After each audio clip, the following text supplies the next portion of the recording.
Alia duduk di ruang keluarga besar itu, menatap televisi yang menyala tanpa benar-benar memperhatikan.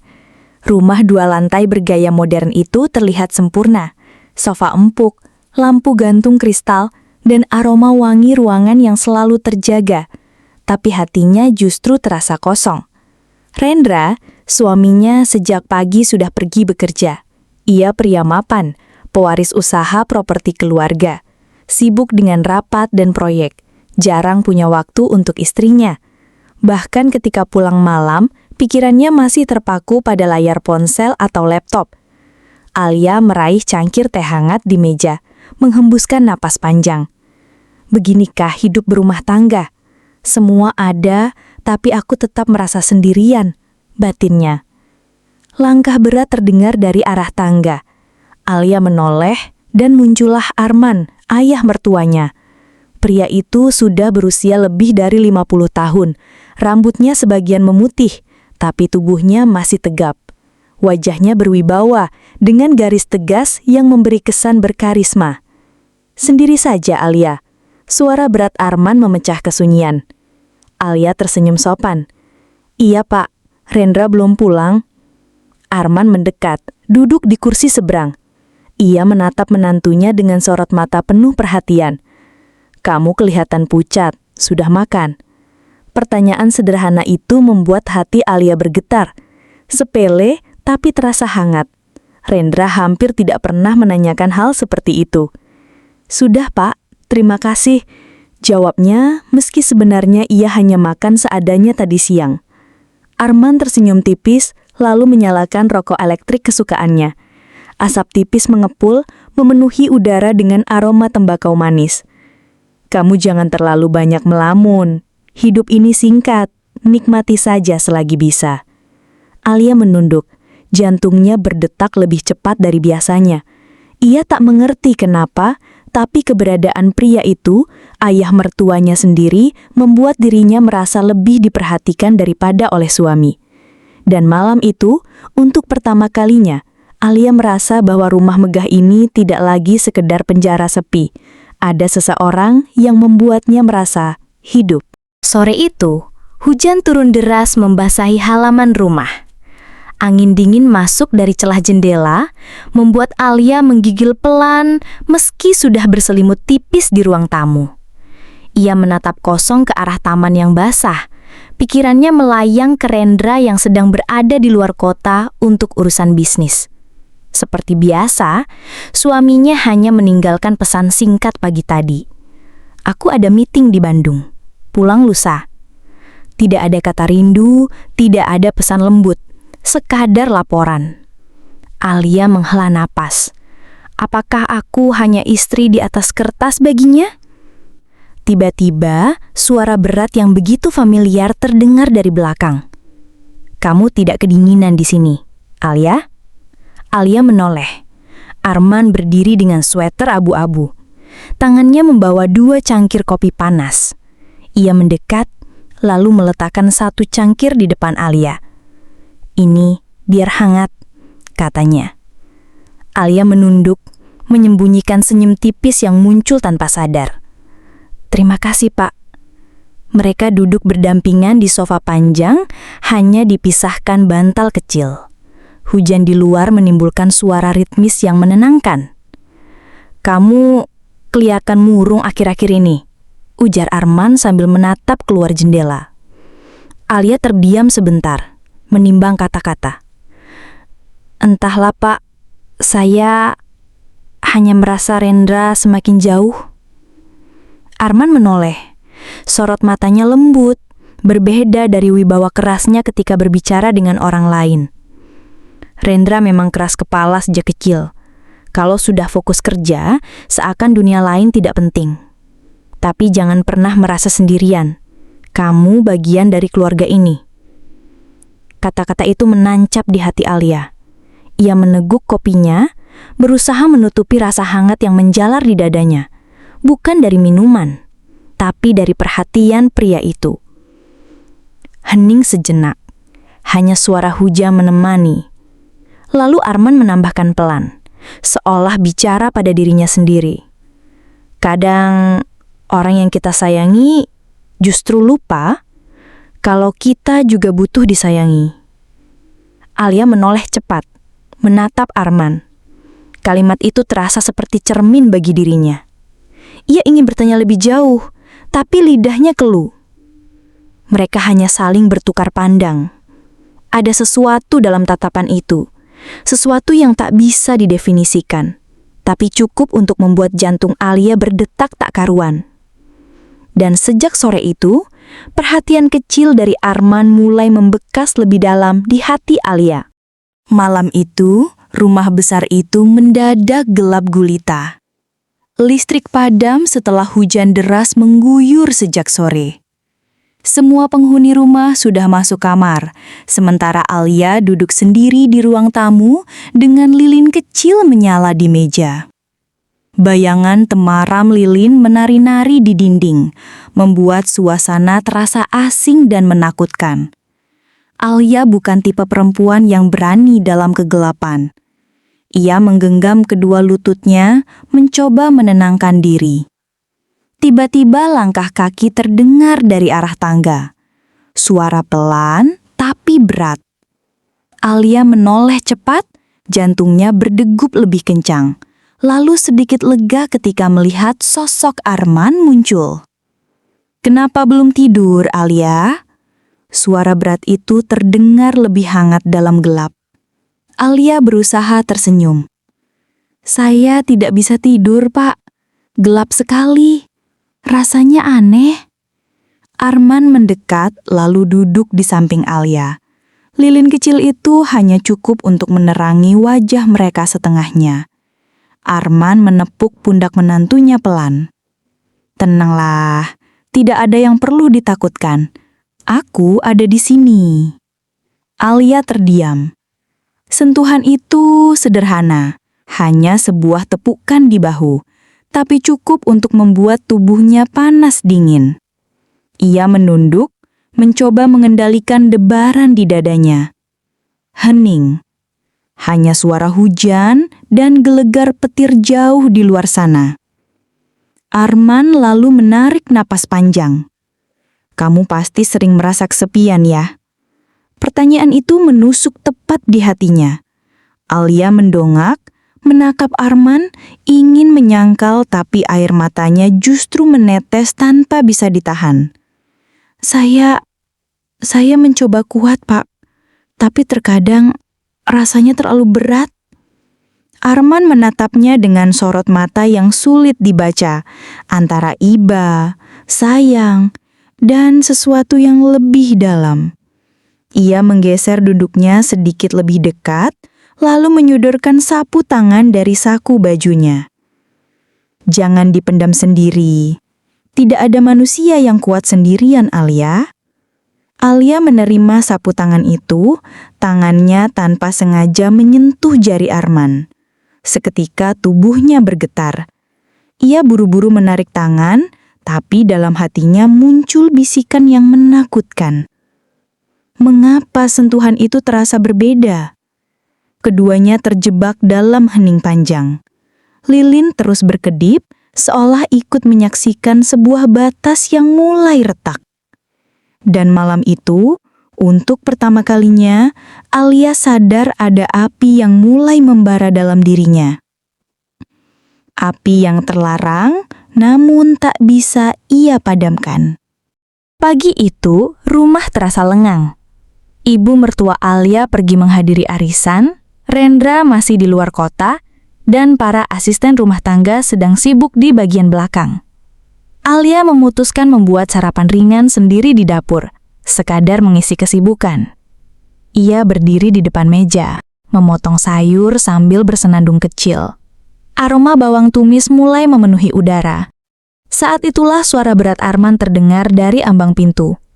"Wah, harum sekali. Jadi lapar aku." Alia menoleh cepat, sedikit kaget. "Pak, saya cuma masak sederhana. Jangan berharap enak ya." Arman masuk, mengenakan kemeja santai lengan pendek. Ia menarik kursi dapur dan duduk, memperhatikan Alia yang sibuk. "Masakanmu selalu enak. Rendra sering cerita begitu waktu kalian baru menikah." Ucapan itu membuat pipi Alia memanas. Ia mencoba fokus pada wajan, tapi senyum kecil terbit di bibirnya. "Ah, Pak hanya bercanda." "Tidak," jawab Arman cepat. "Aku serius.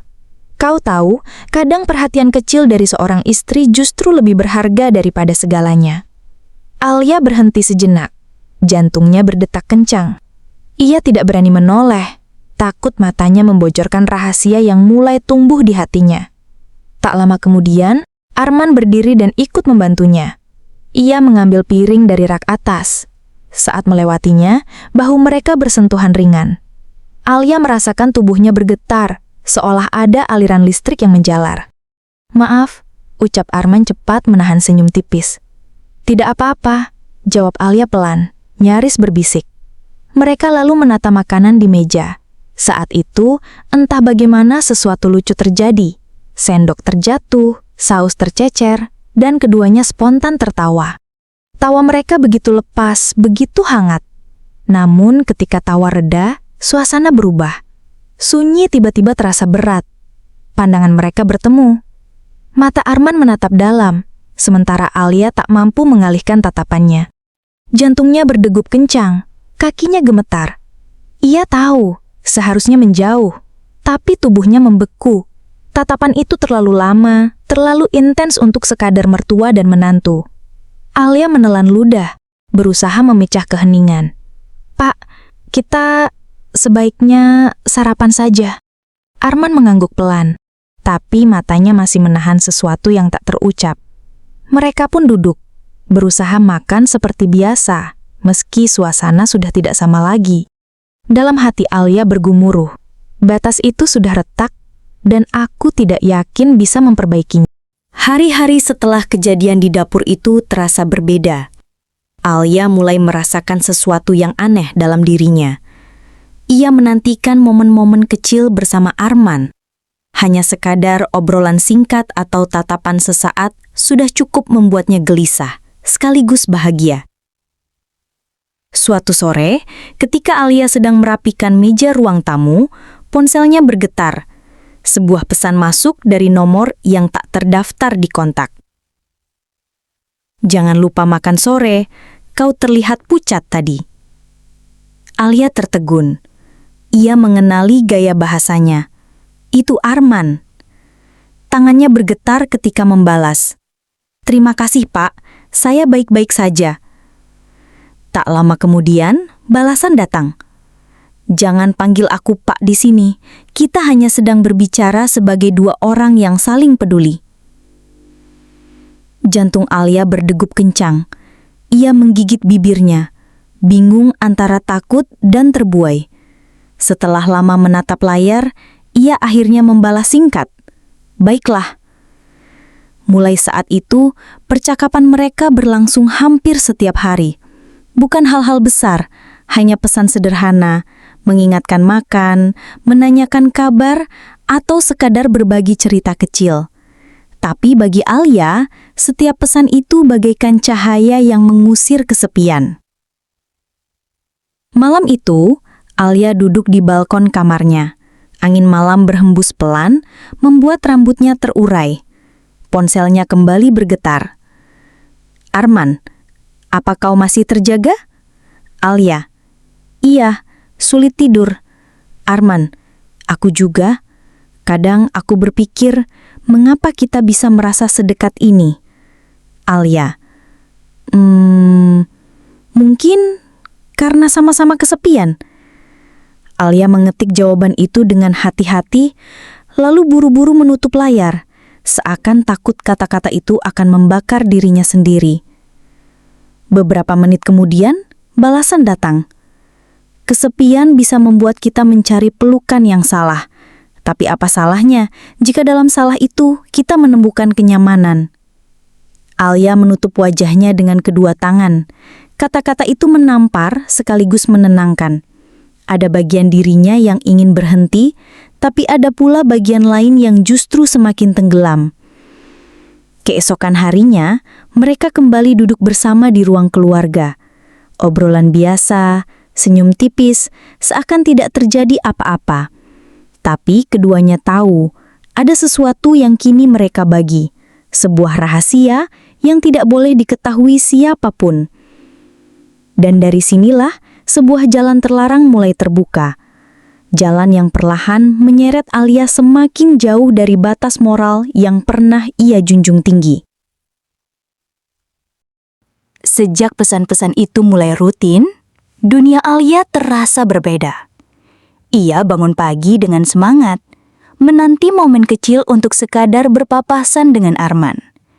Hatinya berdebar hanya karena sebuah kalimat sederhana, atau sekadar tatapan yang mereka sembunyikan di balik meja makan. Di mata keluarga, Alia tetap menantu yang patuh, menantu yang baik. Tapi di balik senyumnya, ada rahasia yang terus membara. Suatu malam, Rendra kembali pulang larut. Alia menunggunya di ruang tamu, berharap bisa sekadar berbincang. Namun begitu masuk rumah, Rendra langsung berkata singkat, "Aku capek, besok kita bicara." Ia melepas jas, lalu masuk kamar tanpa menoleh sedikit pun. Alia hanya bisa menatap punggung suaminya yang menjauh. Dadanya sesak, matanya berkaca-kaca.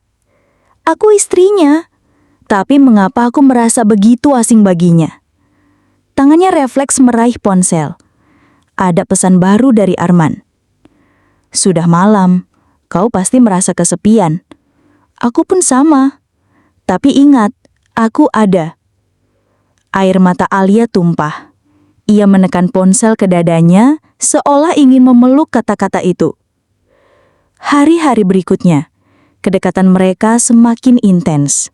Sesekali ketika semua orang sudah tidur, Alia dan Arman bertemu di ruang tamu.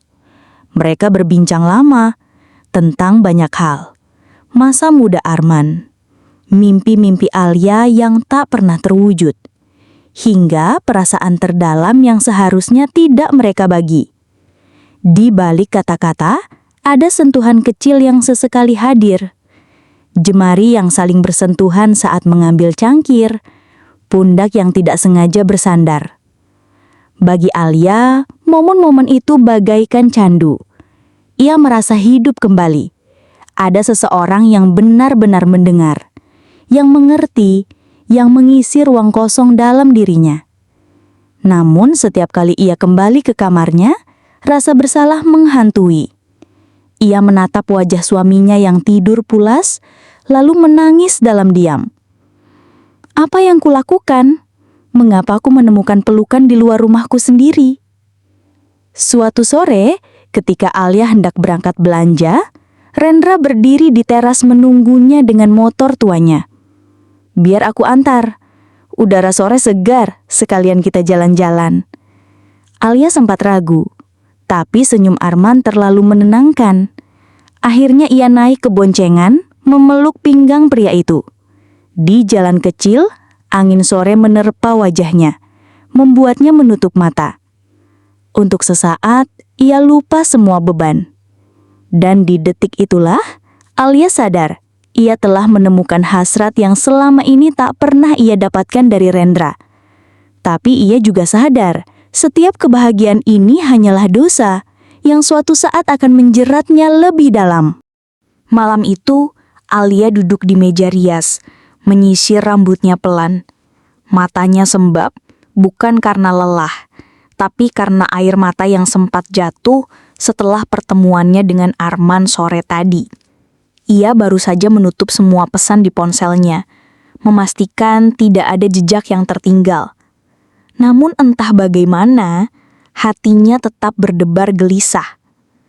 Rendra masuk kamar dengan wajah lelah. Ia meletakkan tas kerja di kursi, lalu duduk di tepi ranjang. Matanya menatap Alia melalui cermin. "Kamu belakangan ini sering melamun."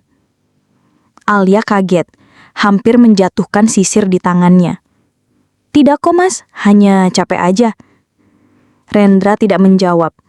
Ia hanya mengangguk lalu berbaring. Tapi sorot matanya menyimpan tanda tanya. Alia tahu, suaminya bukan pria yang peka. Tapi kali ini tatapannya berbeda. ada kecurigaan yang perlahan tumbuh.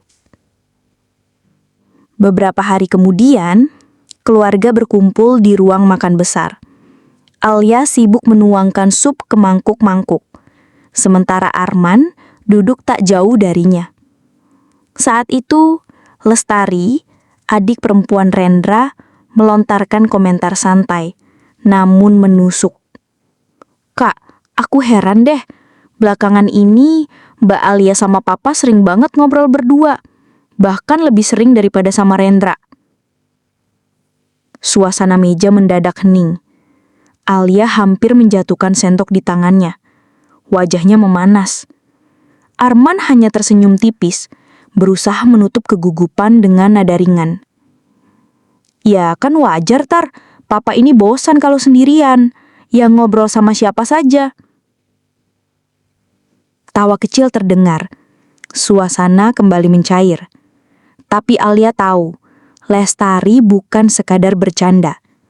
Tatapan gadis itu penuh rasa ingin tahu, seakan diam-diam mengawasi. Malam harinya, Alia membuka ponselnya. Ada pesan dari Arman. "Hati-hati, kita mulai diperhatikan." Alia menggigit bibirnya, jantungnya berdegup kencang. Ia menatap cermin, melihat bayangan dirinya sendiri. Wajah itu tampak lelah, penuh rahasia, dan mulai ketakutan. Apakah ini awal dari akhir segalanya? Untuk pertama kalinya, sejak hubungan itu dimulai, Alia merasakan dingin di seluruh tubuhnya. Dingin yang datang dari bayangan kemungkinan rahasia mereka terbongkar. Sejak peringatan itu, Alia hidup dalam ketakutan. Setiap kali ponselnya bergetar, ia buru-buru memastikan tidak ada orang lain di sekitarnya. Setiap kali berbicara dengan Arman di meja makan, ia berusaha mengalihkan pandangan, takut sorot mata mereka terbaca orang lain. Namun, justru karena tertekan itulah, perasaan mereka makin sulit dikendalikan. Suatu malam, Alia duduk di ruang tamu dengan wajah gelisah. Ponselnya bergetar. "Arman, aku tidak tahan, Alia. Aku mencoba menjauh, tapi setiap kali kulihat wajahmu, aku kalah." Alia menatap layar lama sekali.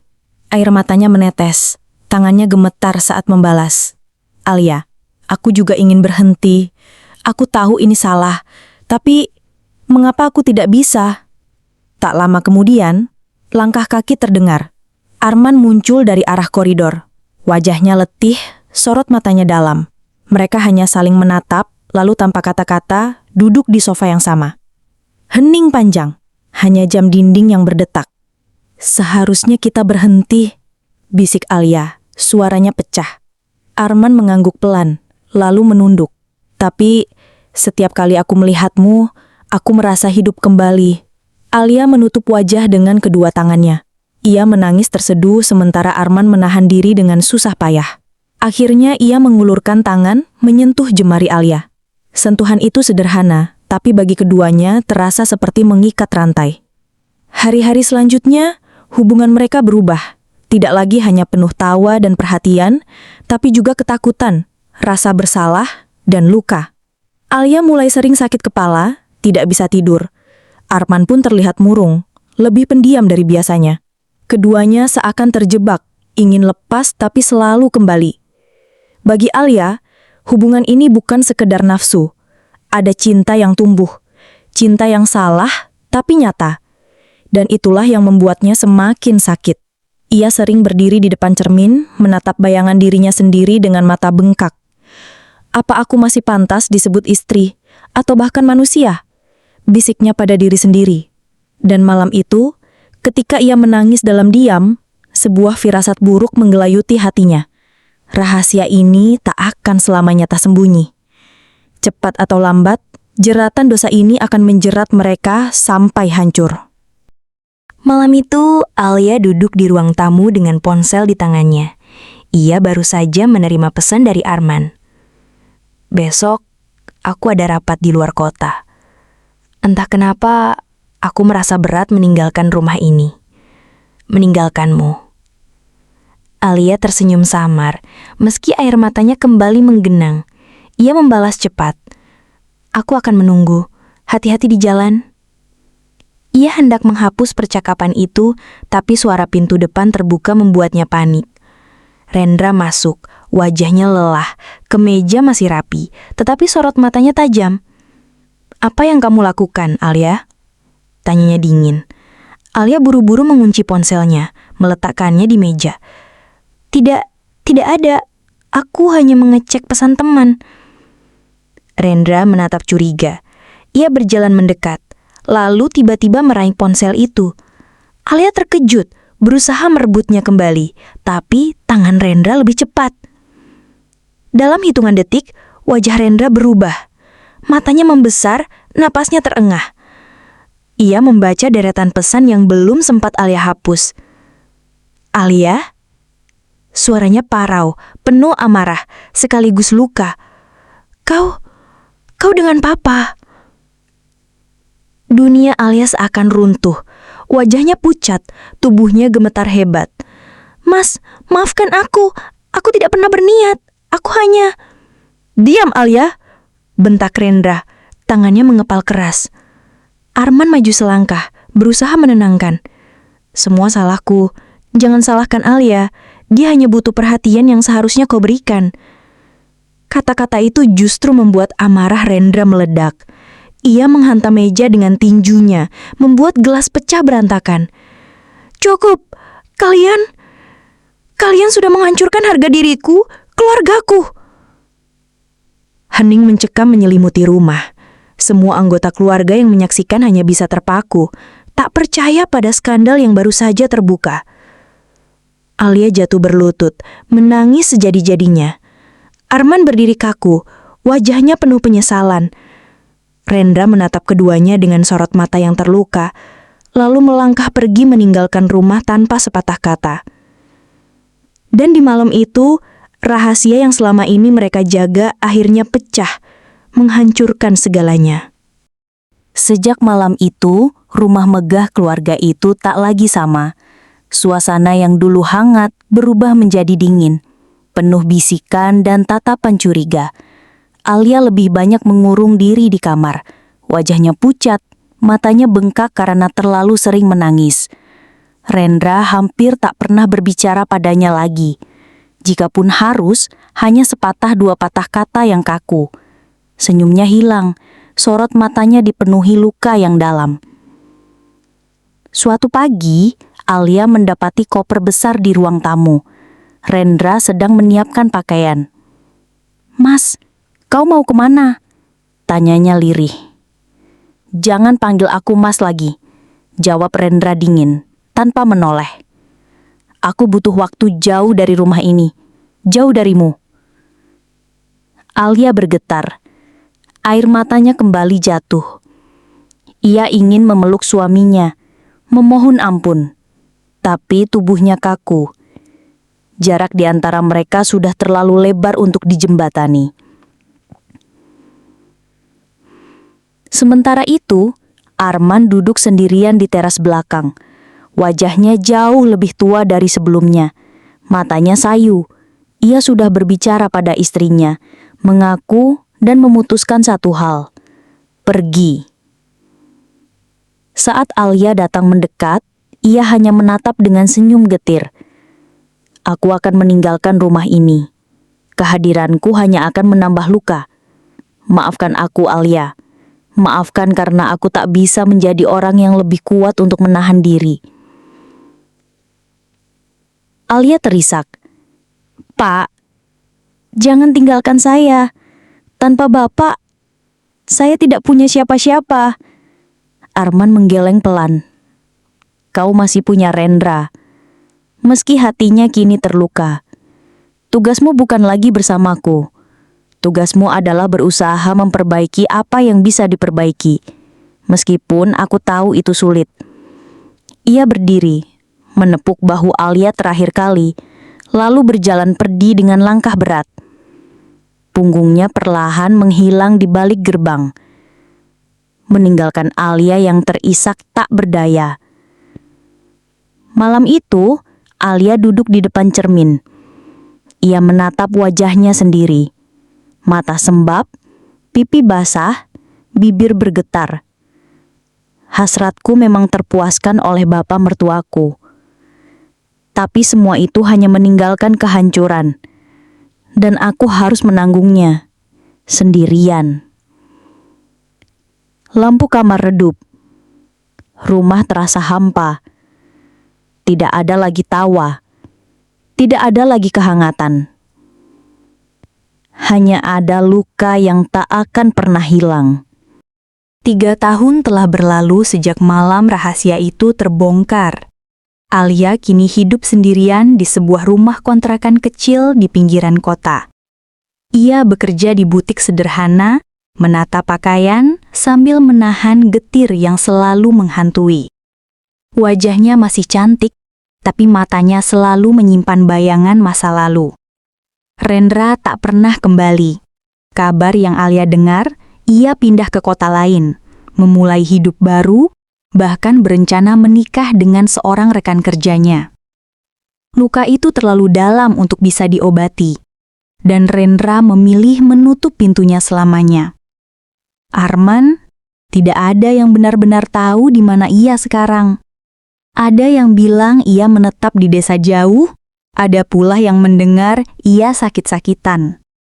Bagi Alia, bayangan lelaki itu tetap hidup di benaknya, sebagai cinta terlarang sekaligus kutukan yang menghancurkan segalanya. Kadang, di malam yang sepi, Alia duduk di dekat jendela menatap langit hitam.